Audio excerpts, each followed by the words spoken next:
All right, we're here with Derrick Ross, looking suave in his office in Toronto. How you doing, Derrick? I'm good, Darren. How are you, brother? Excellent. Nice to have you. Good. I know we've talked about this a few times, and pleasure to be on. Yeah, it's we've known each other for quite a long time. Affiliation with Jim Witter from years ago, and absolutely. And always a pleasure seeing you come into a show, and I always say you always carry a bit of class with you whenever you show up. It's appreciate that. Yeah, no, it's really good. So you are now the president of Slate Music. How is that going for you? How long have you been doing that for? Well, this will be my 10th year. Has it been that long already? Been 10 years, yeah. Uh-oh. So I guess 10 years ago with Gary Slaight, obviously. Yeah. That's the name. When Gary sold Standard Radio and all that had to do with the radio stations, he and I knew each other through my radio years, working radio promotion with DMD and more so with EMI, obviously. Yeah. When Gary sold Standard, I was at that time working for Feldman's, and he was like, I want to do something I want to help Canadian musicians. I want to, and what do you want to do? I don't know. And so it was probably a couple year conversation going back and forth. And, one day it was like, let's do this. I said, good. Send me an offer. Yeah. What do you want to do? Kind of thing. And because we were kind of sort of sorting it out. And it was like December the 4th or 5th or something like that. I got the offer, and I phoned up about 10 minutes later and said, yeah, that's pretty good. I'm there.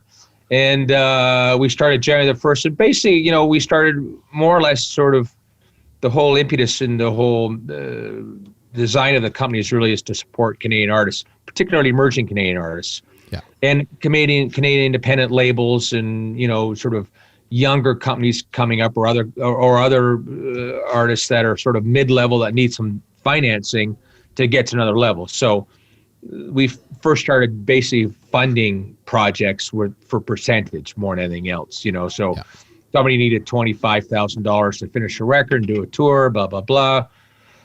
And, they had a good team in place. We loved the music, the Canadian, a whole bunch of things were transpiring for those artists. And then we would get involved, and then we would fund it. And the whole idea was maybe we'd get a return or we'd get some money back end on that stuff. But so that was how we started. And then we just progressed and started doing our own. We started a contest called It's Your Shot, which is a sort of a talent development contest that we've been doing now for 8 years, I guess now, $100,000 now. We have partners, Universal, Warner Bros.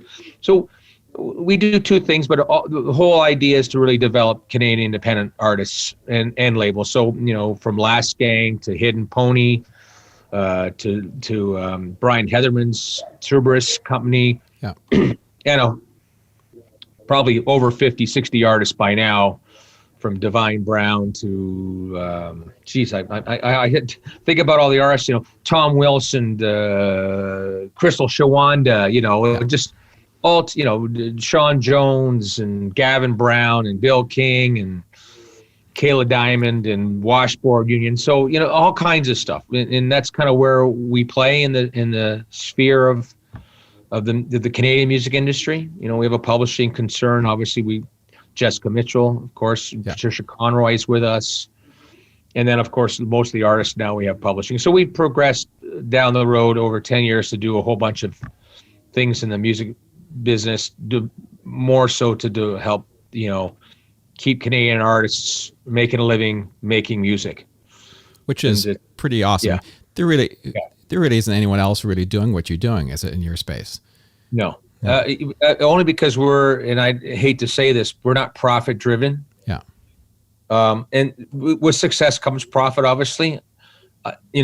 We've made some money, but I wouldn't say that we've made all our money back in terms of the investment side, because we're so involved in so many other things, from the Polaris Prize and Karis, from the Alan Slate Masterclass with the Junos to the Polaris Prize to the Slate family, Polaris Prize, or we're involved in so many other sort of, if you look at all the sort of sponsorships that Slate Music does, from TIFF to CCMA, Ontario Country Music Awards, we're the title sponsor, so with that comes usually a fair amount of money, which ensures that those Canadian country artists are promoted in a different way than just outside of the Canadian Country Music Association, which we sponsor as well, and the Junos. And so, again, it goes to Gary and the Slate family more so than myself in terms of this is what we want to do, and this is why we're going to do it, and this is why we're doing it.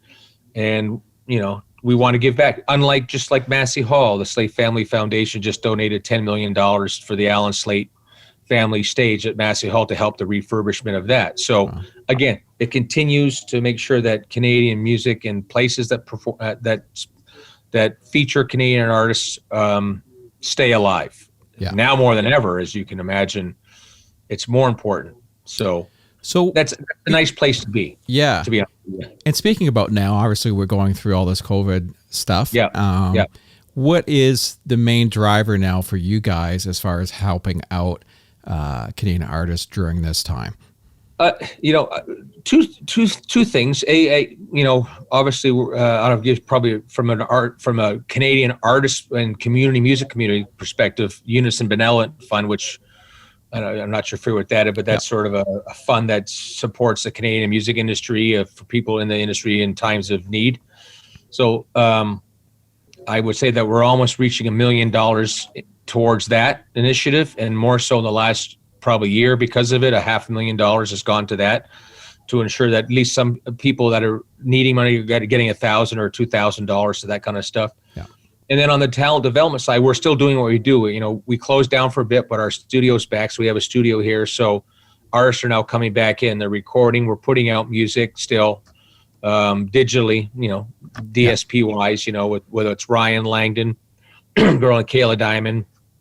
So a band called Kadima out of Brantford. So we're now getting back into sort of the usual role of just putting out music, and then we've started our It's Your Shot 9. We're going to launch December the 1st again, starting to find developing talent. We have a new guy named Johnny Shea who's coming out through Black Box. So we've been kind of always when you're developing, you're not really worrying about the marketplace as much as where the artists are development wise, songwriting wise, all that kind of stuff. You know what I mean? So you do all those kind of things without anybody in the public really knowing, because you're developing that stuff and to get it ready to come to market, and that takes some time. And we're now probably working on 6 to 8. If I could think about it, Sam Drysdale's another girl named Jalea. We're doing it with the Universal.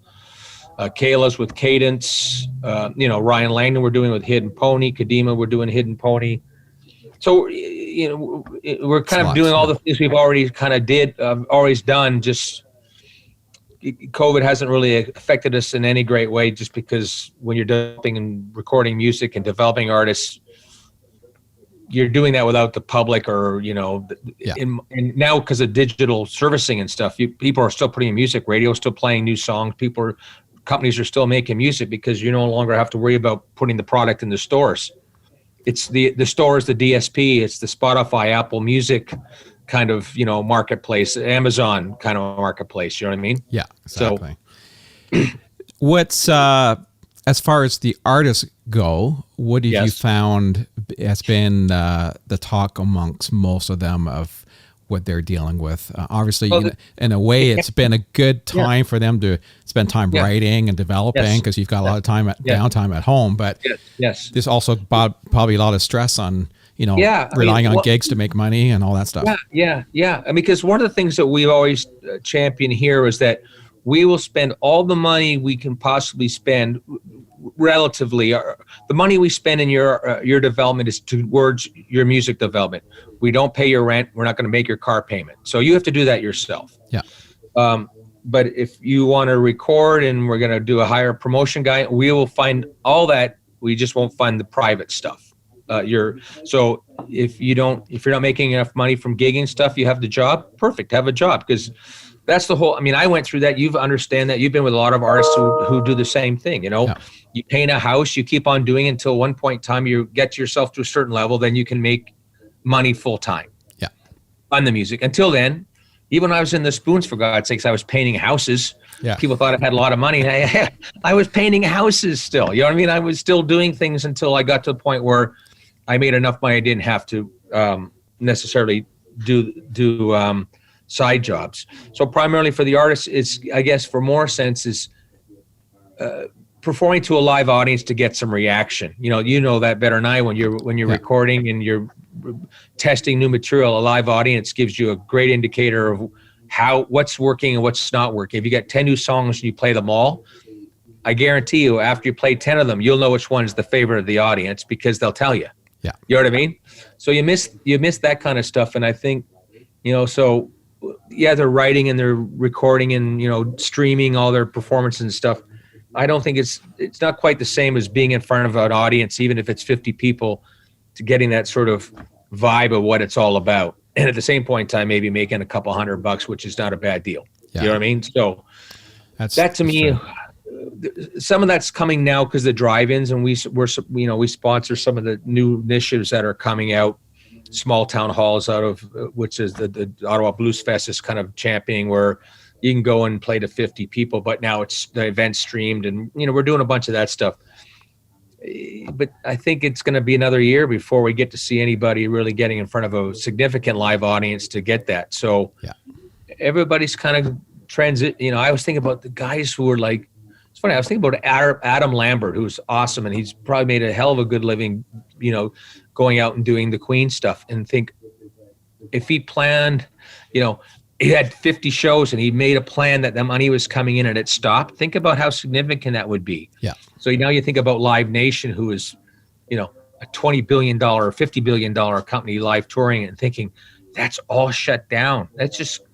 It's not just shut. It's like went from 50 billion to zero in about 2 days. And you think, man, how many people does that affect? You know what I mean? And before we get that back. I think as much as bad COVID has been, I think there's a lot of lessons that have been learned on business practices and things that we all know necessarily weren't run properly, or maybe people are forecasting ahead where they shouldn't have. And I think that's going to be a big lesson, even for just the independent guy who, like you said, was, even like someone like Adam, who was thinking, maybe I have 50 shows coming up. I bought a new $2 million house knowing that there's going to be this big paycheck, and it just doesn't show up. And that works on every level, whether it's a $2 million house or a $200,000 house. Absolutely. It's absolutely. And I think that'll change everybody's sort of planning moving forward. You know what I mean? And everyone else, I'm going to re-engineer or reimagine where I'm at from creatively or an artist wise. What I look at Tom Wilson, for instance, out of Hamilton. Tom writes books. Now he's painting, and his paintings are significant. Now he's making a living painting. So he's taken all his creative thing and he's got like, hey, I'm not just about music. I got to make a living. Well, I'm doing this, I'm doing that. I'm going to write a book. And so I think you're starting to find people who are creative anyways, finding different ways to take that creative energy and do other things and try to make money maybe in 3 or 4 different ways, opposed to just the music side of it. And I think that's happening anyways when you think about an artist today and how you promote them, particularly for us. We always are trying to promote them, not just from the music side of it, but from their personal interest side of it. Like I look at Ryan Langdon, who's a new country artist out of Niagara Falls. He kind of likes local beers or, microbreweries, so he, to get an audience, he, every week he would test a local beer. And it would, almost like trash it or love it or trash it. And if he trashed it, well, he'd shoot it with a shotgun or run over with a horse or, destroy it in a tractor. But he would get that audience that loves the local beer, and at the same point in time, bring them to his music. Yeah. Do you know what I mean? Oh, yeah. So now an artist has to sort of show a whole bunch of other interesting things about themselves to get an audience to find their music. Before, you found the music first, then the interests came out. Now the interests have to collect the people so you can hear about the music.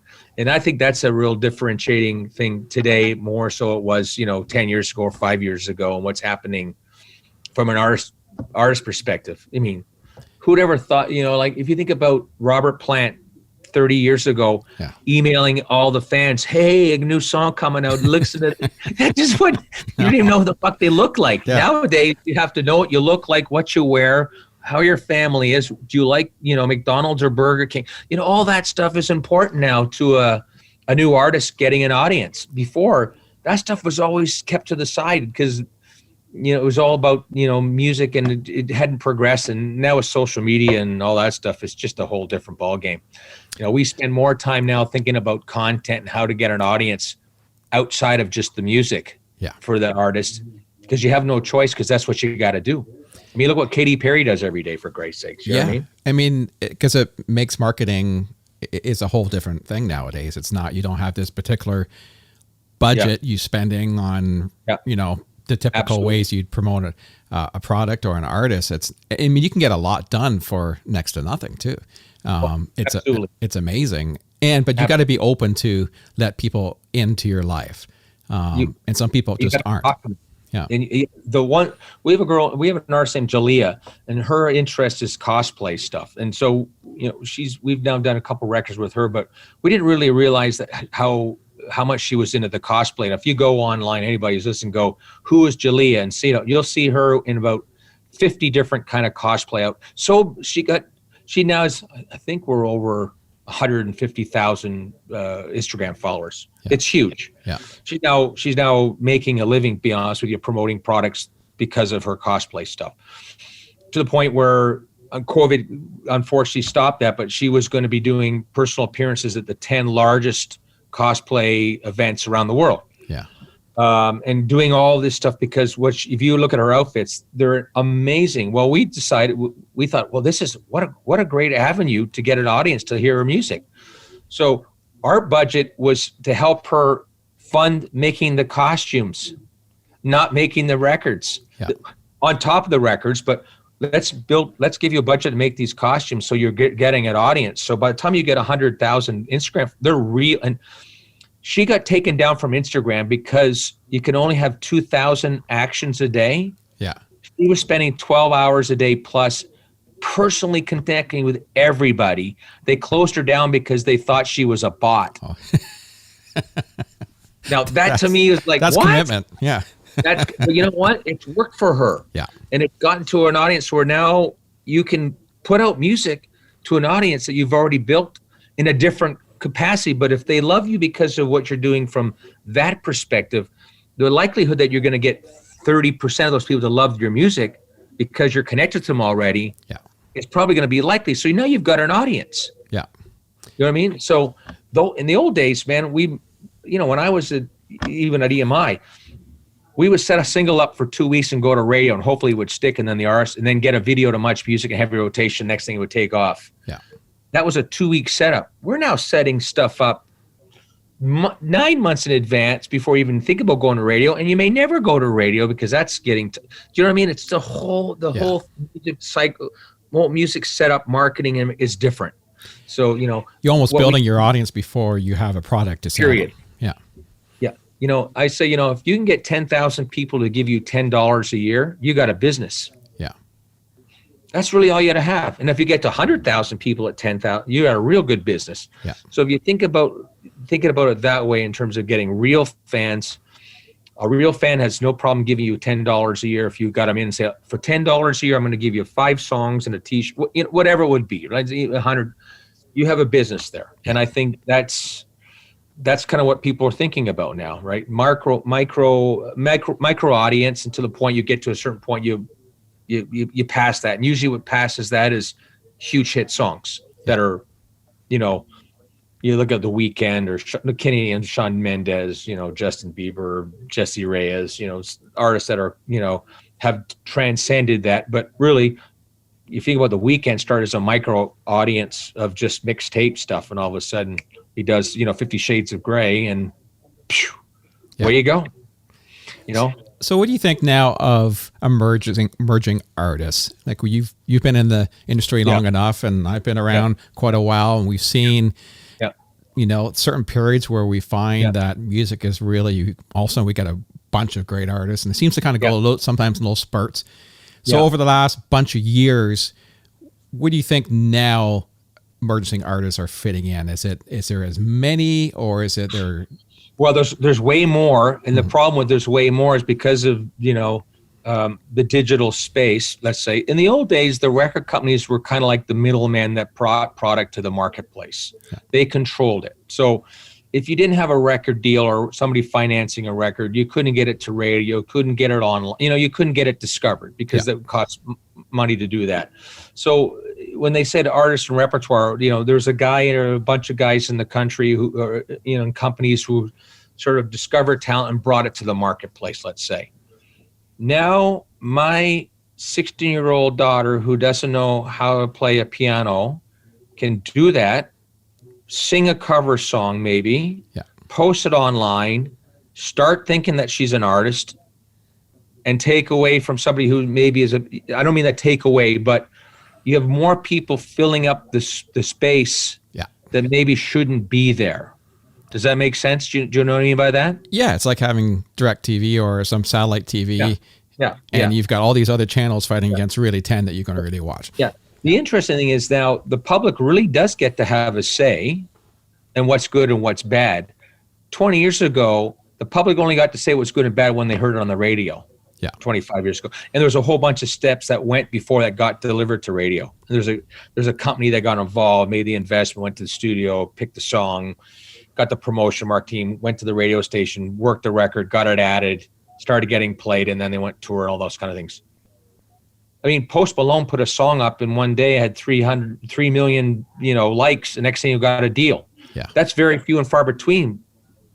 That might not have happened 25 years ago. It probably didn't happen 25 years ago. No. It would have taken a long time to get to that point. It could have probably taken you 9 months to get to that point if you think about how Patsy Cline got discovered. Her husband went to all those stations and all of a sudden, but that to me, we do a contest. Listen, we do a contest. It's a shot. We get over 1,000 applications a year, music applications from multifolds of Canadian artists, and I'd say that 25% of it's really great, 75% of it's not that great, and only because it hasn't been developed properly, because everybody's getting in, because technologies allow people to record, do things, and without sort of, I said 20 years ago, you had somebody who was experienced in how to develop something properly. We try to develop things properly. We're not doing it all the time. Yeah.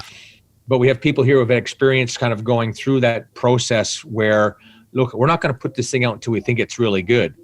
Well, a lot of people put stuff out because no one else has told them it's bad or otherwise. They just put it out because they can just record it in their house, do a video and post it online all of a sudden, and pay $400 to an aggregator to put it on Apple Music and their DSP and,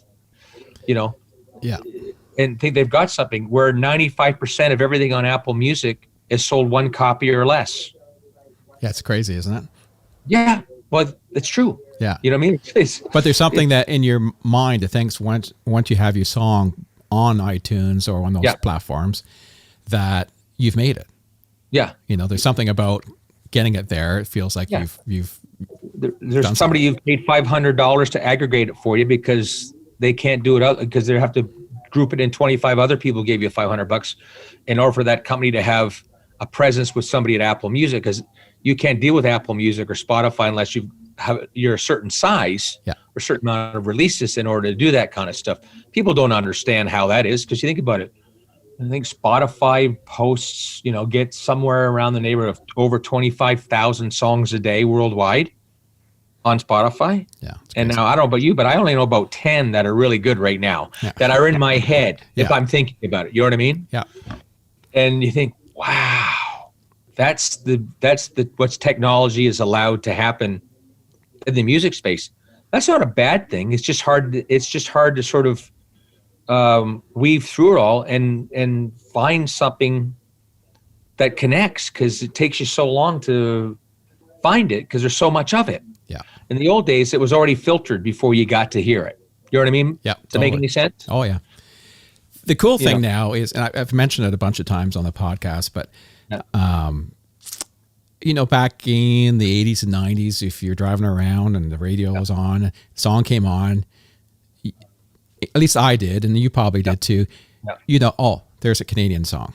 It was just, I'm not sure if it was a level of production or whatever it was, but you could always tell a Canadian production over an American production or something like that. Yeah. But nowadays, you certainly don't. I mean, that has all come up, which is really cool. I think, a lot of the artists now I listen to, and I was like, oh, who's that? And it's like, wow, that sounds amazing. I mean, it's the stuff that's coming out nowadays is top notch. Well, you think about, if you think about looking at the top 10 at the end of the year chart on Billboard, let's say, because that's the one we're looking at now, but you'll usually find 3 or 4 Canadians on that top 10. Yeah. Drake, Shawn Mendes, obviously, it could be Celine Dion and Justin Bieber and Jesse Reyes coming up and Alyssa Cara and Nickelback. And, you start going through and go like Michael Bublé and think, holy shit.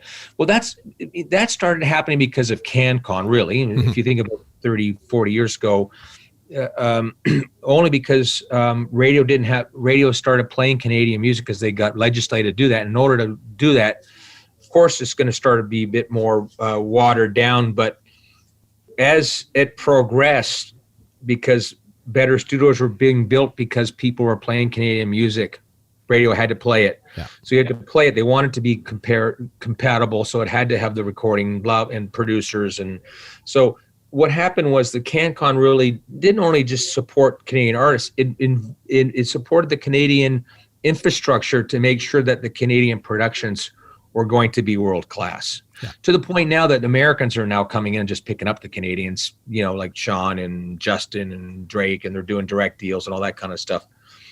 That being said, yeah, I hear you, because it's like, listen, I worked radio for a long time. Yeah, as you know. And when I would sometimes radio had to play 35% Canadian. So I would get an ad at a radio station. The guy go, Derrick, you get the ad for this Canadian artist because you're lucky. You actually have the best of the worst. We hate them all. We got to play it. We're going to play this. Yeah. Now that's changed now, obviously, but I'm talking 15 years ago. Yep. That was a reality. We don't really want to play it, but we have to because we're legislated. Yeah. Now you can fill your CanCon with American or worldwide stars. And that's another problem that we're having with developing Canadian talent. That's why you now have these emerging artist programs on radio, because you can fill your 35% CanCon with Canadian worldwide stars. Yeah. You can play a Nickelback, a Drake, Justin Bieber, Alyssa Cara, Jesse Reyes. They all are CanCon records, and they get slotted into Canadian. They get slotted into a Canadian section on the radio station, not an international section. Yeah. So Justin Bieber takes a spot from maybe where an emerging artist would have originally gotten. Yeah. Because they had to fill the CanCon quotient. Well, now you fill CanCon with worldwide Canadian artists that are stars around the world. Yeah. Which then makes it hard to get a developing artist into that slot. Sorry, man, I can't play your new artist because I got a new Justin Bieber single this week, and he's Canadian. Yeah. Good and bad from that, right? So now you have these, now Chum and, New Cap, they all have this emerging artist category now where they'll take one record a month and they'll play it across the whole chain for the month. And if it sticks, great. If it doesn't stick, it's gone. So it gives the artist a false sense of sort of hope sometimes, because all of a sudden you've got 18 stations playing your song for 4 weeks and it gets up to number 38 on the chart. And then once the month's over, the song's gone and a new one's in its place. Yeah. Yeah, So I see that. It's always a good and a bad of all that kind of stuff, right? I mean, it's a great thing they're doing it, and they've had to do it because our artists have progressed so much in the world that they're now taking part. They're now slotted in the Canadian category. They're not treated because they're Canadian. They go in the Canadian playlist, which allows the radio station to play another Harry Styles song in the international category. Yeah. If you know what I mean. 65% international, 35% CanCon on the playlist. You almost Justin wonder Bieber. that CanCon should be revamped to look around. I mean, if you're signed to an American label, maybe we need more check boxes to make that section work. But I'm sure there's always a way to think about it. Yeah, I know it's kind of funny because we've progressed so much. We've got to change that, because originally it was started so we could hope that would happen. Now it's happening. So now we're having to play the back end game in terms of how do you get an artist. I mean, that's what we fight with all the time. We know we've got an artist that's good enough, but we can't get in. We just had a conversation about an artist today that we know is the song's great. The artist is really developing well. we have a problem because now what's happening now is artists never stop recording, never stop putting music out. Yeah. Once you got a hit, you're always putting music out now. The old days, you'd put a record out, next thing you know, okay, we're going away for 9 months to record another record. That does not happen. Mm-mm. You're always filling the slot. So the artists that are, once you make it, you're never going away to give somebody else in there. You're always trying to keep your spot. Does that make, you know what I mean? Oh, yeah. You know, especially now with everyone having a bunch of time, it's, there's got to be an abundance of stuff. I mean, huge amount. And if you look at Canadian country music particularly, you think about that for a second. I mean, there's never, we've got, the Washboard Union, Gene Brody, Tim Hicks, Tennille, and the Rec Laws and blah, blah, and James Barker Band. They're never gone away. Yeah. There's never like, oh, there's not a new single coming from them. The minute one song is down the chart, you're filling that hole. You're not letting your spot go. So trying to get a new artist to fill that spot is real tough. 10, 15 years ago, there's lots of that opportunity. It's tough now. Yeah. And that's kind of that's why you have to spend so much time finding an audience. So when you go to radio and say, hey, I got 2 million streams and we got 50,000 Instagram followers, we got an audience, you should be able to play this. You're actually having to spend more time getting an artist to an audience and getting streams up so that radio will pay attention. Yeah. Because there's just so inundated with all these stars or artists that are successful now, never going away. There's no breath. It's boom, every 6 weeks, here's a new song, here's a new cover, because once you go away, that audience is going to go find somebody else. So you just can't let them go. Yeah. It's kind of like a bad date. Yeah. And we've all had those. Can't get rid of that bad date. It's always Actually, let's go back and talk about your history a little bit. Of course, you mentioned you played in the Spoons, but let's go back before that. Where did you grow up? I grew up, I guess for better sense, since grade 10 on, I grew up in Burlington. Before that, I was more in Chatham, from grade 10, Chatham, Ontario. I lived there twice in my life, but primarily from grade 10 on, I more or less grew up in Burlington. Yeah. So I would say most of my, 13 plus years were spent in Burlington. So I guess, those influential years, I grew up in Burlington. And when did you start playing drums? Early. I got my first real drum set when I was in grade 6. So I might have been, I don't know, is that 10, 11 years old? Somewhere in there, right? Yeah. But I never played in bands and stuff. I mean, the Spoons was the only band I ever played in. Yeah, I read that, and it was like, I didn't realize that. Yeah. That's pretty cool, though. Yeah. I remember I didn't play in a band. I went to one guy's house, took my drum set. My dad took me there, and they were playing this kind of cover rock and roll stuff. They wanted to go, we're going to go on the road in 40 weeks a year and play all this top 40 stuff. And I was like, shit, man, I'm in grade 11. I can't kind of do that. My dad came, I took the drums home, and then I never played in a band. Then, but I knew Gordon Sandy from high school. Yeah. And a guy named Brett Wickens and so I was the guy who played drums in the sort of the school, choir band, horn and the whole shebang. I did that too. Yeah. What else are you gonna do? Yeah. And I wasn't very good at reading music and all that shit. But I was the only guy that could do it, so I just kind of got away with it. And then Gord Sandy phoned me up. Hey, we started this band, and Gord always played in bands, and they always did the whole bunch of stuff. There, he was the guy. Everybody knew he was the musician of school and had bands. And whatever happened, they phoned me up and said, "Hey, you want to come and play drums? Try drums?" Like, fuck yeah! So I had a shitty drum set, so I had to go before I went to the first rehearsal, or I wasn't even the tryout. I don't know what it was. I had to go buy real hi-hat cymbals because that was really shit, right? So I'd go and I'd take my little drum set and a brand new hi-hats and Brett Sarah. I started playing, and that was it. It just kind of just went from there. And then Brett went and Rob played, and about a year and a half later, not even that, we did Nova Heart. That took off, and then there you go. You're now in a band that's making records, and you're off to the races. And during that time, I learned. My interest is always the business side of it. I wasn't really a true musician, to be honest with you. I mean, there's a lot of 7-year-olds that are better drummers than I am, but I actually got lucky. You know what I mean? timing and whatever it would be, blah, blah, blah, blah, blah. Yeah. But a great experience. And I've never not been out of the music business ever since. And that's 40 years ago, so, I'm still great friends with them. And, I got lucky, I always loved music, and I've made a living at music.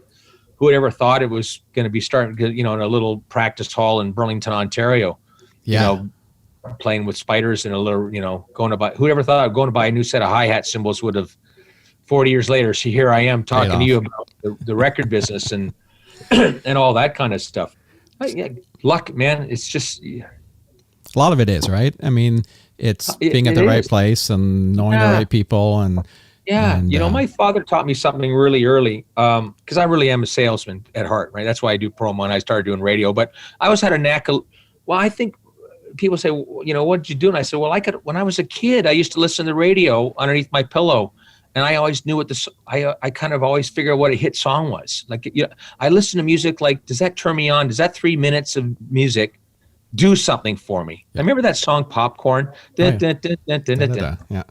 Fuck, that's when I might have been 7 or 8 years old, but I remember thinking, my God, that song, whatever it is, makes me just fucking happier. And so I've taken that throughout my whole career. And when I was at EMI picking, whether it's Chaos, when I remember here's Crab Bucket, and like my job as a head of promotion was picking singles that radio would play. And I was okay at it.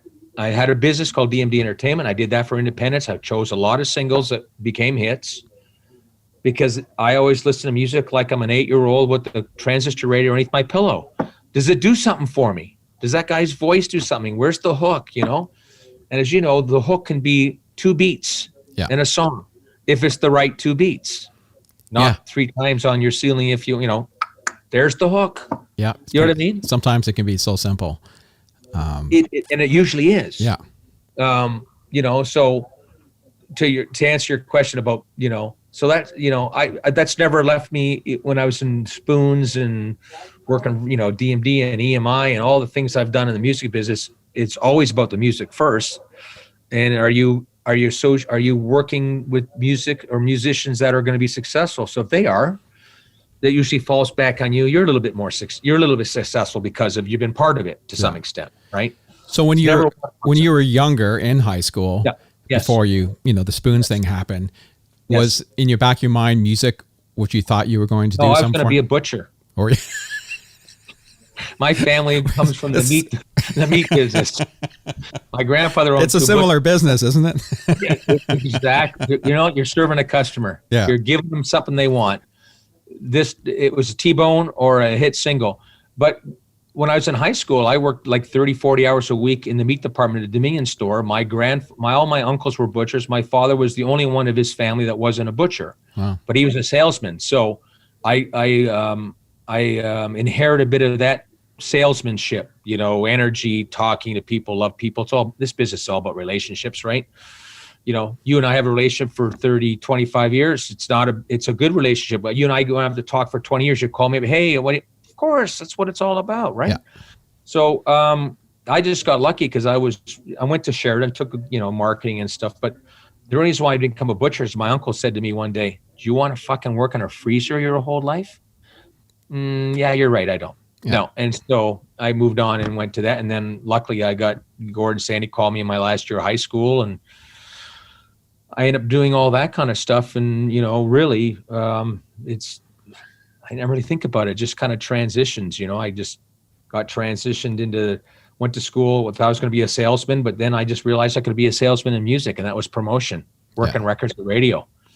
And that turned into signing bands and managing the Skydiggers. And, my first band I ever signed was the Skydiggers, and I managed them for a bunch of years. And then, of course, Jim Witter, who's today is still a good friend of mine, still one of the, best singers in the world, if you know what I mean, natural singers, great talent. I mean, just, talk about entertainer. How can you, you know what I mean? It's the best. I don't have to tell you that. You get to spend a lot of time with him. That guy is just a monster. And it's funny, I just said to everybody in the office today, I think Jim's made all his kids have to sing for their dinner because they're all so goddamn talented. Yeah, they are. They can play things. They can play all the instruments. They can sing. They all seem to have great personalities like Jim has. So I said, there's only one way that he made them do all that. They must have had to do it to eat. Quite possibly. Like, unless you're really good at it, you're not getting any hot dogs tomorrow, kid. Because it's Roslyn. I mean, like, you know what I mean? Great phrase. I'm not telling you something you don't already know, but, and we haven't had this discussion, but I think about natural talent and think about how I came across Jim Witter, which is so bizarre because he was in Rob Bruce's wedding party. Oh, wow. Before I met him. Yeah. Before I knew Jim was a singer. Wow. And he'd won the CFNY contest, but then a buddy of mine, Mike Roth at Sony, said, I just signed this new songwriter, singer, his name's Jim Witter. I went, Jim Witter from Hamilton? Yeah. Well, shit, I was just in a wedding party with him like 3 months ago. You got something? He goes, yeah. He sent me over the 2 tracks at Johnny Douglas. I signed him the next day and went to Nashville and, spent, 5 years with Jim. That's Small awesome. world, eh? I know. Only because they're talented, right? Guy can sing like Jesus Christ. Wait till you hear the song. Jim and I are finishing up a song now. And, I love it. with Steve Warner. And are you really? Yeah. He's still coming with Steve. Yeah. So we just I just finished mixing. It's being mastered now. So I'd love to hear that. It is awesome. It's like one of the best things I've heard from Jim in a long time. Awesome. And I didn't realize he was still pals with Steve because he got to be friendly with Steve when I was, managing him and that kind of stuff, obviously, right? So, wow. Yeah. That's amazing. Yeah. There you go, Steve's relationships great. and stuff. Right? Yeah. They're both, I find both Steve and Jim, they're like, they could be brothers. They're made from the same cloth. Yeah. Big time. Yeah. Absolutely. And I think Jim has that a lot with a lot of people too. It's hard not to like Jim Witter. Yeah. You know what I mean? Exactly. There's not too many bad things you can say about that guy. He's just one of those kind of guys, and I really, things are in. I've had Rosalind, his daughter, do the photo shoot for Ryan Langdon. Oh yeah, that's great. You know what I mean? Yeah. I mean, just small world, and then you find out she can really sing too, and you're like, my God, this family's got such creative talents, blows you away. You know what I mean? Yeah. Well, there you go. So But, from Spoons on, obviously you went to Sheridan, and then you kind of went through a lot of stuff for a while. Well, yeah, my introduction into the record business was I wanted to get a job in the record business. I wanted to be a promo guy or something like that. So when I left the Spoons, and I didn't leave on my own accord. I was helped.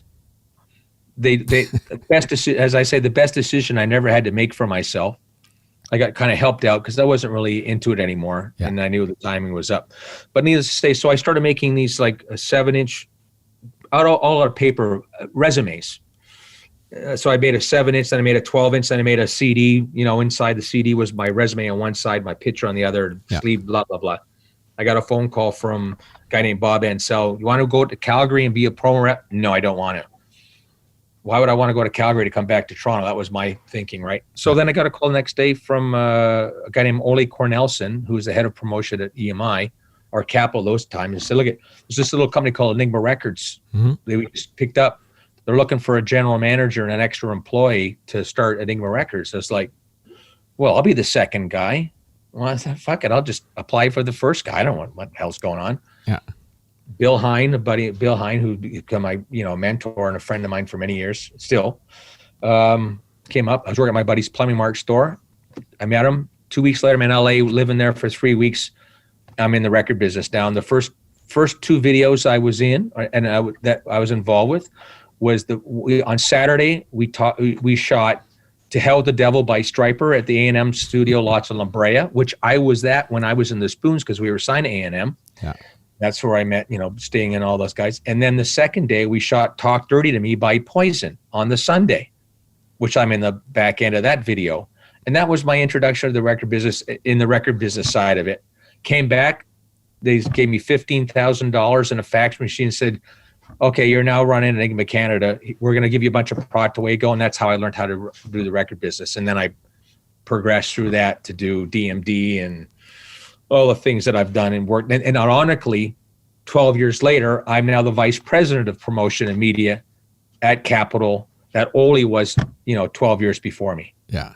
Scary, eh? So were you must have been crapping your pants that first little while. Well, yeah, I did. What? Yeah, it's funny. Or you just, sometimes it's better to be naive. Yeah. You just kind of go into and go, yeah, here we go. And that's how I learned how to do radio promo. We had hired Linda Daw. She was doing Enigma's promo at that time, and they'd hired her as an independent. And she's I don't know if she's still doing it anymore, but she was doing it at that time. And so I went to see their office, and they were just phoning people up. Hey, blah, blah, blah. And I was like, shit, I can do that. So I phoned up. My first phone call, I tell you, her name was Allison Brock, and she was a programmer at Kick FM in Calgary. And I phoned her up and said, hey, Allison, my name's Derrick Ross. I'm doing stuff, and I got this new song called Hell the Devil by Stryper. She goes, we're already playing it. I was like, fuck, this job's really easy. Great. Boom. Next call, Andy Frost at Q107. Same thing happened. Yeah, we're already playing it. Hey, Linda, I don't need you anymore. I'm going to start doing radio promo. And then I started doing radio promo. And I did that for almost 30 years, one in some form or capacity, working radio. And then you work in the record business. I started my own label, FRE. But I was always doing radio or connecting people and stuff. And that's led me to work with Slate, because that's how I met Gary. And because I was a manager, but I've done every facet of the business. So if you've done all that stuff, your connections are pretty good. So, I could still make some phone calls to some people in the business, and at least they'll take my phone call. Yeah. They may not give me what I'm looking for, but at least they'll take my phone call. And that's what this business is really all about, right? Yeah, exactly. Or at least that's what it was about. And I think it still is. Every business is all about people and relationships, so that's really the content. That's really the sort of the lifespan of my career, is starting with radio and being connected to the music. And will you play this new song, and taking a band that no one knows, and then 6 months from now it's the number one song and it's gone, triple platinum or something like that. And you think, just funny story. I'll keep it real quick. If you got to go, was it? No. Remember the song called "The Hamster Dance"? It's Cotton Eye Joe. Yeah. So this is the nutshell of the radio. This is the nutshell of my job. A very good friend of mine who's now programming all the West for Bell Media. His name is James Stewart. At that time, he was the music director for 630 Ched in Edmonton. And when I used to travel, I got to know. I was pretty good friends. So when I traveled, I didn't stay at hotels. I usually stayed at a programmer's house. Yeah. I'd say, look, you got a wife and a family. Why don't I come over? I'll bring dinner and wine. You can stay at home. I'd like to meet your family and stuff, blah, blah, blah. And that's kind of how I sort of like to do things. So I was at James's house, and he had a young daughter named Alexa. She might have been 4. And I had a daughter named Alexa, and she was 4. And I was working for Koch. There was a Koch record that time, Dominic Zarka. And I'd heard this Cotton Eye Joe. I knew it was a smash, but I had to get somebody to take a chance on it, because it was kind of a fad song. You know what I mean? Yeah. And so James and I were sitting there having dinner and stuff, and his daughter, I said, James, I got this song. I know you're not going to think it's crazy, but it's Cotton Eye Joe. It's called "The Hamster Dance." I think it's a smash. He says, can I play it for you? He says, yeah. I play it. I put it on. In 30 seconds, his 4-year-old daughter is going crazy. And James goes, that's a smash. I'll have that in heavy rotation tomorrow. That song sold 300,000 records, and it started with that one little dinner thing. That is really the radio promotion business. And I think that sold 300,000 singles. Wow. That's one song. I did that with, Eiffel 65, I'm Blue. Another one, I'm Blue, about up. Shit like that. You just, again, 8-year-old with a transistor. Yeah. That song is going to connect with a lot of people, because I'm just a regular person like you and I would listen, go like, oh, that's a smash. I just got to get to the guys who could actually make it that way. Yeah. I could phone a guy up and say, this is a smash. You should hear it. If you do hear it and play it, your audience is going to be crazy for it. And that's exactly how you start careers. So I'm just kind of still trying to do the same thing in a different way. It's got to be interesting knowing that you're the guy that really made a song happen. Obviously, you have to have a great song. You have to have a great artist, great band, whatever it is. But lots of times without someone like you, a song wouldn't get off the ground. So it's kind of a real behind the scenes kind of position. Like you think about Crab Bucket Chaos. I heard that song, smash. I got to tell you a story, but it's like I was really upset because Chaos was giving me a hard time, and it's like I really didn't want to like him. So Craig Mannix, who was at EMI, is now at Sony, he said, hey, doctor, come down to the office. I got something I want you to play you. So I run down, I want to play this new song. So I go down there, and he plays me Crab Bucket. And I went, fuck, that's a smash, man. That's going to be huge. He goes, I said, who is it? He goes, it's Chaos. I went, fuck. Oh, God, because he gave me a hard time the day before about something. I won't go into it. But Kevin and I are very good friends today and always have been good friends. But hearing that song and then thinking about that ran the single of the year. Same with Cardinal. Same thing I did with Dangerous with Cardi. Yeah. Same thing, you know, and Photograph with Nickelback. And that came because the Photograph came after Silver Side Up, but same idea. I heard Photograph for the first time when his manager came in and played his Photograph. And I was like, dude, come on. That is going to be a smash. And then you get to get your team, set it up, work it, and away it goes, you know. Yeah. It was never number one rock record. And the band I remember it was number one in all formats except for rock. And I remember Chad going, you know, the guys are, you know, this is the Junos. The guys are upset, man. We're number one everywhere else, but we're number two at rock. I said, if you can get 700 more spins than Foo Fighters right now, you'll be number one. But unfortunately, Chad, and Chad knew this, you're a Canadian. You're in the CanCon section. Yeah. Foo Fighters are the international. They get 20 more spins a week on all those stations. You'll never get to number one because you're Canadian. And they're going to keep you Canadian because they'll play another international record instead. Yeah. And make their station sound what they would consider better because they're playing more international, because you're still getting enough spins. You're just getting like 15 spins less a week over, you know, 60 hours is like a spin every 5 hours. Don't even notice the difference, right? Yeah. So, yeah, those are always, you know, you think about anything. And DMD, which is a company I started 4 years ago, is still going. They're still doing exactly the same thing, working just, you know, picking hits, working, you know, Marshmello and The Weeknd and all that stuff, still doing exactly the same thing. A lot of fun. Yeah. You selling shoes, I used to always say, but selling shoes is not bad, just a little bit better. No kidding. We're better than chopping meat. Yeah. Well, yeah, better chopping than meat. Exactly. So pitching to radio nowadays, Yes. it's got to be a different thing. It is. I mean, it is. It's somewhat the same, but you have to do a lot more setup. Yeah. You have to have more information. I think it's hard to go with a new artist with a new song. You have to have some.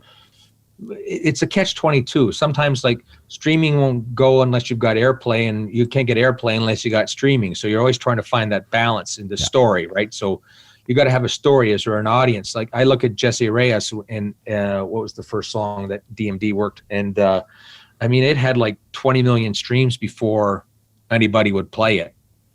And then once it got on the air, it took off, and of course her career is, you know where her career is at. Yeah. So it's a balance, but nowadays you're spending a lot more time setting. You have to have a lot more. You just can't go and like we used to set up a song for 2 weeks. Got a new artist, 2 weeks. Guys, go and play everybody your station. We're going to go with this thing in 2 weeks. We're going for ads. Let's see how we do and to build the song up.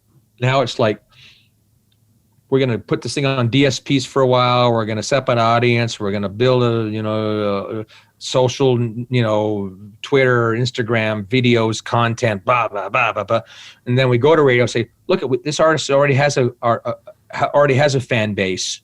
So they're not going to be unfamiliar to your audience. Yeah. Because now radio, because of the competition of DSPs and of course TV and, and all the things that are happening, gaming and stuff. When 25 years ago, radio was radio. I mean, that was really you didn't have Fortress and all that shit and Sony and Xbox and stuff. It was music and movies. Music and movies are compete with 25 other things nowadays for consumers' attention in the entertainment sphere. So you got to do a lot more stuff in order for an audience to really grasp onto an entertainer and want to be, part of make that artist part of your life. Do you know what I mean? That's kind of how you, right? And it's all about attention, isn't it? I mean, same thing that you're fighting against attention to on Facebook and Instagram and Twitter and all that stuff. It's all grabbing your attention. And it's where before you'd, try to get your song on the radio and that was your avenue. Now you're, like you say, you are up against YouTube stars and Instagram stars and every time you got these big companies with these big algorithms trying to, grab your attention even more. Watching that, if you've seen that Social Dilemma thing on Netflix. Yes. Oh, yes. It's just like, it changes the way you think. My wife works for Apple. Mm-hmm. And sometimes she'll take my phone and go, Jesus, you're spending a whole lot of time on Instagram and Facebook during your day, aren't you? Because you can track it. Yeah. You know what I mean? So like, I'm not listening to radio or watching movies. I'm watching what people are doing or what CNN is doing or what's going on in the world on this little device here that we didn't have 25 years ago. We had our little transistor radio that gave us everything we wanted, and then we had the TV. It was black and white and shitty TV shows, and maybe you'd go to a movie. Yeah. This machine does everything. You know, once it discovers how you can have sex with it, the game's over. It's not far away. You know what I mean? Like, it's Jane Fonda. Was it Barbara Wawa? What's that movie? Yeah. Well, you know, Roger Vadim is her husband at that time. You know, whatever it was, you get the orgasmatron or something. You know, I was like, once this discovers that, game over. Yeah. No one's ever going to leave the house. They're going to be hoping for COVID. Hello, I'm not going anywhere. Yeah. You know, I think about young people today and think, wow, the choices. But then, you know, not only that, it's just then, how do you get somebody's attention when there's so much at play to get your attention? It's confusing. Yeah. Confusing to me. I'm 60 years old. So, you know, you see somebody who's 20 years old and spent their whole life with this in their hands. It's a mind-blowing experience to see what they do with this compared to what I could do with it. Yeah. You know what I mean? Oh, I know. Yeah, I grew up with it, so it's a big deal. Yeah. I mean, geez, you know, computers? What the hell? I mean, I took typing class. You know what I mean? I didn't want to, and I'm glad I did. So let's wrap up in a couple more questions, quick questions. Sure. So a new artist nowadays,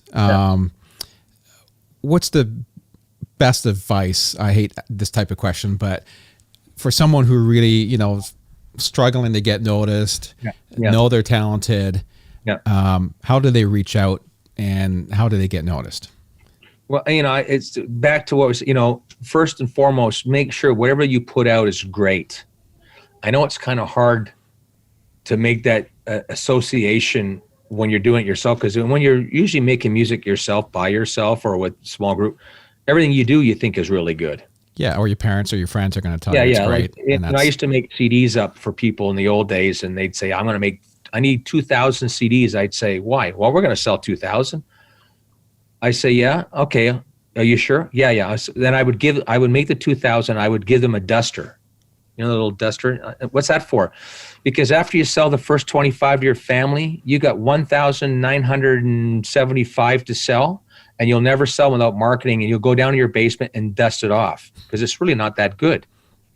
Why don't you spend the rest of the money, take 1,000 CDs or make 500 and take the other money you were going to make the 1,500 with and make your music better, produce it better. Think about what it is you're doing, trying to find that audience. So I think nowadays, you know, you have to make sure your song is really good, and think about how you differentiate yourself from everybody else, and put yourself up against what's on the radio or what you think is really good. And sometimes people just don't do that because because like anybody else, you know, it's kind of like a hockey player. I'm a really great hockey player because I've always been really good in my area. But then when you go to a junior B team or a junior A team, you find out there's 50 other guys trying for your spot, and you realize, holy shit, I'm not that good. I need to get better.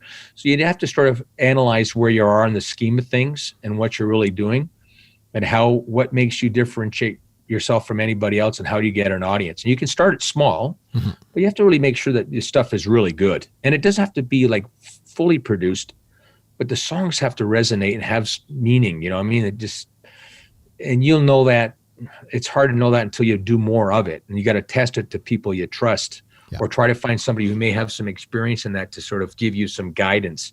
I know it's hard, but it's a process. And you know, really be conscious of what you're up against in terms of, you know, I said, look, when you get to the real world of the real record business, you have to be as good as Justin Bieber or Sean, and Canadian. I'm just using him as an example. Yeah.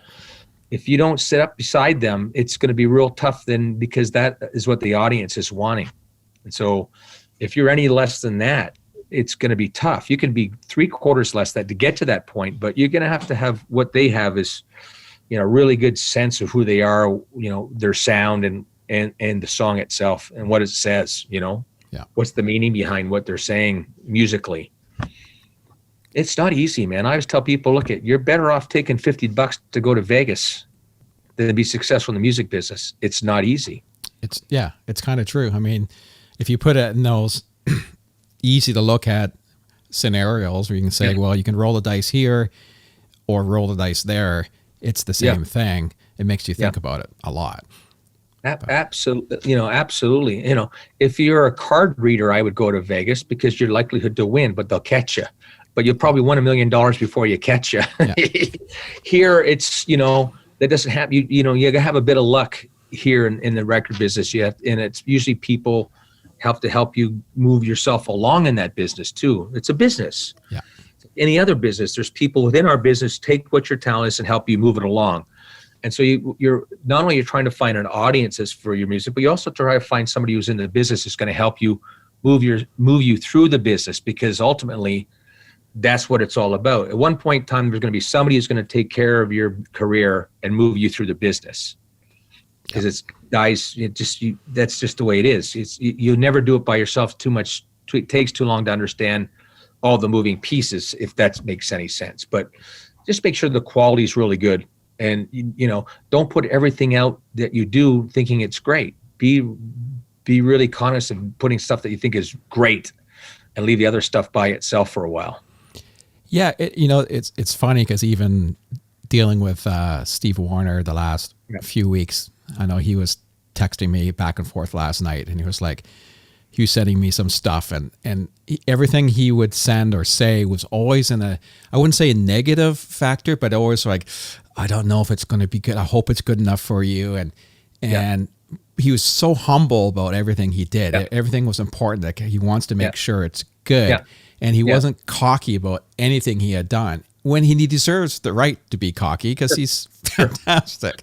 So he just looks at it at a light where it's like, can I do it better? And that comes there from, and I've spent, like you have most of my career with artists. They're very insecure because most of the time they've been told no. Yeah. It's not good enough, or they're always trying to better themselves. It's like, I always think about, I worked a lot with Tom Cochran for a long time. He's a very good friend of mine. I won't say he's insecure, but, early on, he really was, told a lot. Wasn't that great? So he always was looking, but he's smart to look for people who maybe in the business side of things. What do you think about this? Is this good enough? Because I'm creating, but I'm not the guy who's moving it along in the business sense of it. And that would be my job. So I used to always have a lot of artists would say, hey, Derrick, what do you think? Is this good? Because I'm listening to it from a totally different vantage point as you are with Steve. Yeah. You're listening to it from a totally different vantage point. They're creating it, but they can't know. Creators don't obviously know how to move things along and what the business maybe does. They play in it, but I got to be good at choosing singles because I work radio every day. I would talk to guys at radio, and I listened to radio all the time. So I knew if it fit, if it worked, this station would play or that station, because I lived in it. They don't live in that kind of stuff. Yeah. They're creating. So to your point, they're insecure only because they're creating it. You have to help them bring it to life because you're dealing the other side of things that they're not necessarily, playing around in. They're planting the seed, but you're watering it and all that kind of stuff to make sure it gets to be a carrot. Yeah. And once does that make any analogy make sense to you? Perfect. Yeah. And so I always find that a lot of artists are, I'm going to say insecure. Just that's what they're supposed to do. You guys create, and then I move it along, and hopefully you can tell me whether it's good or bad or how do I make it. And I've done that all. Hey, no, you got to cut this chord. Cut this in half, this bridge in half, and we got to do this. And I'm bringing this up because I have a different sense of that. Because I'm not the creator. I'm just I'm the guy who listens to it from a different point of view. Yeah. And if you can get both of those things together, it's awesome. So. Let's wrap up on one last question.